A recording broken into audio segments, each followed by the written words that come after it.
ఇండియాలో భారతదేశంలో direct selling ఇండస్ట్రీకి నడక నేర్పినటువంటి కంపెనీ వెస్టీజ్.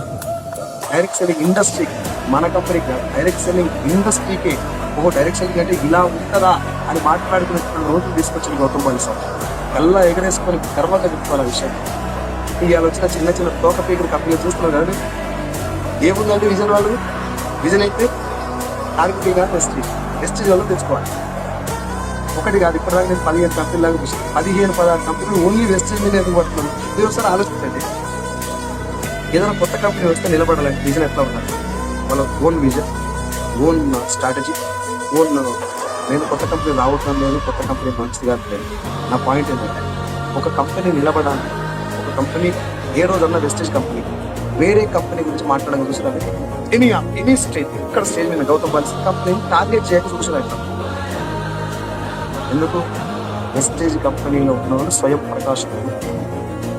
మనం సెల్ఫ్ రైటర్స్, మనం వేరే డిపెండ్ కావాల్సిన అవసరం లేదు. కొత్త నాలాంటి అనామకులకి ప్లాన్ తీసుకొచ్చి ఇలా నిలబెట్టిన లీడర్లు తయారు చేసిన వ్యవస్థ వెస్టేజ్. కొత్త వాళ్ళు ప్లాన్ చెప్పినా కూడా ఈ ప్లాన్ అర్థం చేసుకొని వచ్చేటప్పుడే మన దగ్గర ప్లాన్ ఉంది కాబట్టి మనం వేరే కంపెనీని టార్గెట్ చేయాల్సినటువంటి దౌర్భాగ్య పరిస్థితి పడలేదు.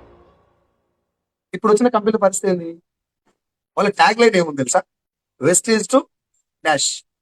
ఏం తాగలేదు బిచ్చా అంటే మీకు కొత్తగా ఏమంటారు, విజన్ లేదు, విజన్ లేదా? అక్కడి నుంచి ఇలా రావాలి. అండ్ ఇంకా దౌర్భాగ్యం ఏంటంటే ఇప్పటిదాకా 7 కంపెనీలు చూస్తున్నాయి. నేను పేరు చెప్పను, 7 కంపెనీలు చూస్తున్నాను. వీళ్ళందరూ టార్గెట్ ఏంది?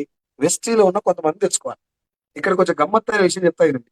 వెస్టీలో ఉన్న వాళ్ళని తెస్తే ఏంటంటే అక్కడ ట్రైన్ అయి ఉంటారు.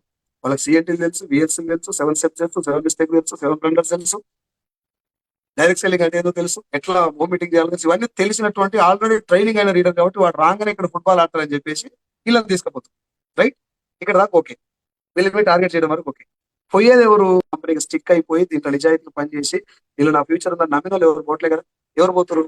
కొంచెం అటు ఇటు వాళ్ళు పోతారు, వేరే నెగిటివ్ మైండ్ సెట్ వాళ్ళు పోతారు. అంటే మన భాషలో చెప్పాలంటే కొంచెం బేకార్ గాడు పోతున్నారు. రైట్, ఒక్క లైన్ లో బేకార్ గాడు ఉంటేనే మనం తలకాయ నొప్పి ఉంటుంది మనకు. అన్ని లైన్లకి వెళ్ళి బేకార్ అందరూ నేర్చుకుని ఆ కంపెనీ నేర్చుకుంటే కంపెనీ ఫ్యూచర్ ఏంటి? ఇప్పటిదాకా కంపెనీలు పోయి అట్లే.